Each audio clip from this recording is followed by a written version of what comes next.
నెల 2వ తారీఖున ఆలూరు నియోజకవర్గంలో ఆలూరు శాసనసభ్యులు విరూపాక్షి గారిపైన ఆయన సోదరునిపైన అలాగనే వైసీపీ కార్యకర్తలపైన తెలుగుదేశం పార్టీ వాళ్ళు దాడి చేయడమే కాకుండా అటెంప్ట్ మర్డర్ కేసులు పెట్టి ఈరోజు విరూపాక్షి గారిని శాసనసభ్యుల్ని అరెస్ట్ చేయడం జరిగింది.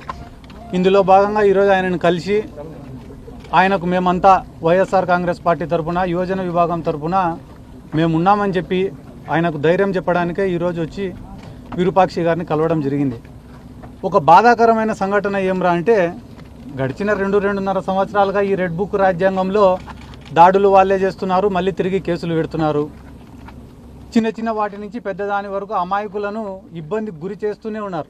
కానీ ఈరోజు పరాకాష్ట ఎక్కడికి పోయిందిరా అంటే ఒక ఎమ్మెల్యేకు కూడా రక్షణ లేదు ఈ ఆంధ్ర రాష్ట్రంలో అని చెప్పి తెలియజేస్తూ విరూపాక్షి గారిని అరెస్ట్ చేయడం జరిగింది. పాపం ఆయన ఒక రైల్వే కాంట్రాక్టర్, ఆ తర్వాత జెడ్పీటీసీగా పనిచేసినాడు, ఆ తర్వాత ఆలూరుకు ఎమ్మెల్యేగా గెలిచినారు.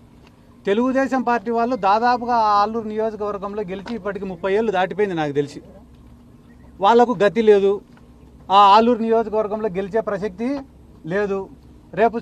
రేపు స్థానిక సంస్థల ఎన్నికలు జరిగినా కూడా వాళ్ళకి ఎటువంటి ఉపయోగం లేదని తెలుసుకొని మొన్ననే చంద్రబాబు నాయుడు గారు వచ్చినారు అడిగి.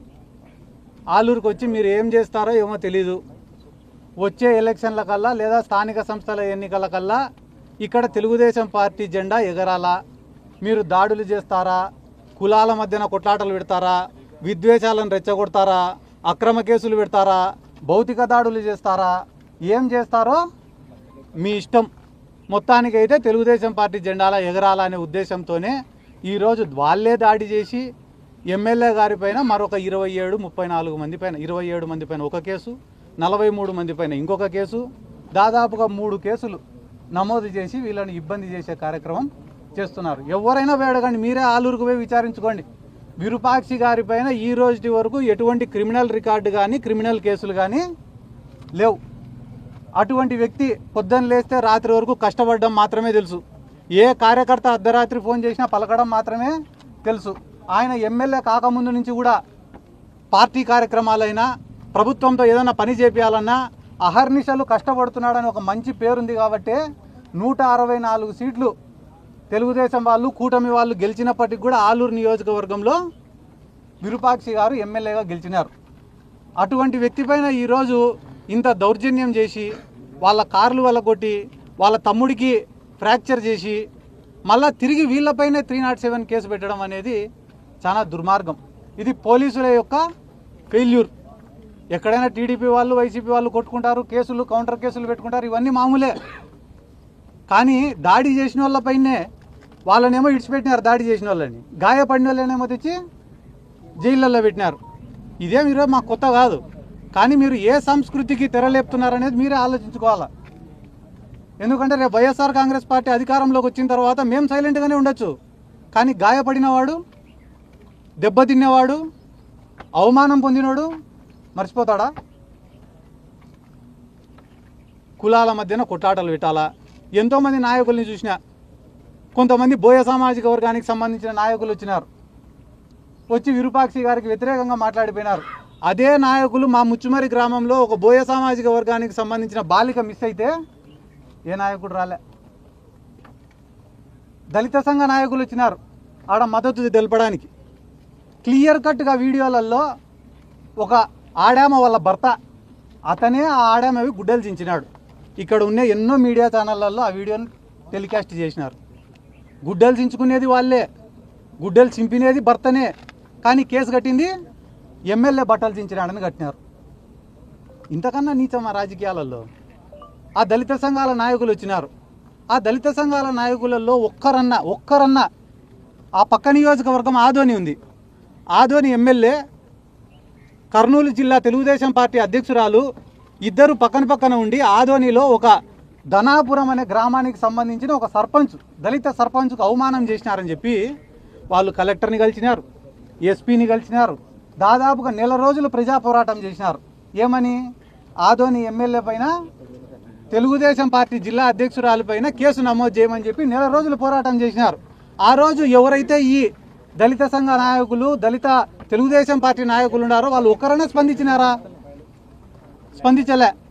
ఈరోజు ఏమంటున్నారు తెలుసా? ఏందయ్యా మీ వాళ్ళే వీడియోలు వచ్చినాయి కదా, మీ వాళ్ళే గుడ్డలు చింపుకొని మళ్ళీ కేసు పెట్టినారంటే వీడియో తీసేటప్పుడు ఆయన చింపినాడంట, వీడియో ఆఫ్ చేసినాక పోయి ఎమ్మెల్యే చింపినాడంట. ఇంత నీచమా? ఎవరో పోయి అడిగినారంటే చంద్రబాబు నాయుడిని కూడా, సార్ ఇంత వరస్ట్ గవర్నమెంట్ ఈ ప్రపంచంలోనే లేదంటున్నారు సార్. ఈ ప్రజాస్వామ్యంలో మన అదృష్టం కొద్దీ వాళ్ళ దురదృష్టం కొద్దీ 5 ఏళ్ళకు ఒకసారి ఎన్నికలు వస్తాయి కాబట్టి మనం ఏం చేసినా కూడా జరిగిపోతాం సార్. ఇప్పటికిప్పుడు ఎన్నికలు వచ్చినా మనం గెలిచే పరిస్థితి లేదు కదా సార్. మీ దగ్గర ఏమైనా సూత్రం ఉందా సార్ రాజకీయాల్లో పైకి రావాలంట? అంటే గవర్నమెంట్ లేనప్పుడు చేస్తామని చెప్పాలంట, గవర్నమెంట్ వచ్చిన వెంటనే చేసేసినామని చెప్పాలంట. అంతకుమించి ఏం చేయాలి సార్ అంటే అంతకుమించి ఇంకెక్కువ ఏం చేయకూడదురా. నీకు ఎంత కావాలో అంత దోచుకో, నీకు ఎంతమందిని కావాలంటే అంతమందిని ఇబ్బంది పెట్టుకో, 5 ఏళ్ళు మనదే రాజ్యం అని అంటున్నారు. కాబట్టి ఈరోజు మీరు ఎవరైనా చూసుకోండి, డిఎస్సి పైన పోరాటాలు జరుగుతున్నాయి, పొగాకు రైతులకు రేటు లేదని చెప్పి పోరాటాలు జరుగుతున్నాయి, దేశవ్యాప్తంగా మోడీకి వ్యతిరేకంగా పోరాటాలు జరుగుతున్నాయి. ఇన్ని మన కాపు సామాజిక వర్గం వాళ్ళు కూడా పవన్ కళ్యాణ్ పైన ఈడి వరకు ఉన్నారు. అన్నిటికీ అమ్ముడిపోతా ఆడరా తెలుగుదేశంకి అని. ఈ కూటమి కూడా కలిసి ఉండే ప్రసక్తే లేదు. వాళ్ళు కలిసి ఉన్నా కూడా వాళ్ళు బాగుపడే ప్రసక్తే లేదు. వీటన్నిటి నుంచి ఎట తప్పించుకోవాలని తెలియక ఇట్లా దాడులు, కేసులు, అవమానాలు, ఇబ్బందులు. వాళ్ళు ఒకటి గమనించాల్సిన విషయం ఏమిరా అంటే వైఎస్ఆర్ కాంగ్రెస్ పార్టీని ఇబ్బంది పెడుతున్నామని అనుకుంటున్న క్రమంలో వాళ్ళు వైఎస్ఆర్ కాంగ్రెస్ పార్టీని ఇడిచిపెట్టి సామాన్యులను కూడా ఇబ్బంది పెడుతున్నారు. ఈరోజు పోలీసులు మా పైన కేసులు పెడతారని మీరు అనుకుంటున్నారు. మా పైన కేసులు పెడితే మేము కనీసం పోరాడుతున్నాం, కానీ సామాన్యులపైన అమాయకులపైన కేసులు పెడుతుంటే వాళ్ళకి ఎవరికి చెప్పుకోవాలని కూడా అర్థం కావడంలే. ఒక్కొక్కరు కూడా ఒక చిన్న కేసు నమోదు చేయించుకోవాలంటే 1,00,000-2 లక్షల రూపాయలు ఖర్చు పెట్టుకునే పరిస్థితి. అమాయకులపైన కేసులు పెడితే రాజీ చేయించుకునే దానికి 2 లక్షలు 4 లక్షల రూపాయలు ఖర్చు పెట్టుకునే పరిస్థితి. చాలా మంది అరే నక్సలైట్లు అనే వాళ్ళు ఉండింటే వ్యవస్థలన్నా బాగా పనిచేసినాయి కదరా ఆ రోజు. వాళ్ళు లేకుంటే కానీ ఈరోజు మన సమస్యలు ఎవరికి చెప్పుకోవాలని కూడా తెలియక ఆత్మహత్యలు చేసుకునే పరిస్థితులు ఉన్నాయి కదరా అని అనుకుంటున్నారు. దయచేసి మీ మీడియా మిత్రుల్ని కూడా నేను కోరుకుంటున్నా, వాస్తవాలను ప్రపంచానికి తెలియజేసేది మీరే కాబట్టి ఆలూరు నియోజకవర్గంలో ఏం జరుగుతుందో మీరు కూడా ఒక్కసారి ఆలోచన చేయండి. ఎక్కడో పక్క నియోజకవర్గంలో ఉండే బోయ సామాజిక వర్గం నాయకులు వచ్చి మాట్లాడినారు కదా, అదే నియోజకవర్గంలో ఉండే గుమ్మనూరు జయరాం గారు కానీ బొజ్జమ్మ గారు కానీ వీళ్ళు ఎందుకు స్పందించాలి అంటే విరూపాక్షి గారిది తప్పు లేదు కాబట్టి. విరూపాక్షి గారి పైన స్పందిస్తే స్థానికంగా ఉన్న బోయ సామాజిక వర్గం వాళ్ళు కానీ మిగతా కులస్తులు కానీ ఎవరు కూడా ఒప్పుకోరు కాబట్టి. బయట వాళ్ళది ఏముంది, వస్తారు తిడతారు పోతారు, కానీ స్థానికంగా ఉండే వాళ్ళు విమర్శలు చేస్తే రేపు ప్రజలను ఎదుర్కోవాలి కదా. ఇటువంటి అన్యాయాలన్నింటినీ ఎదుర్కోవడానికి సిద్ధంగా ఉండం.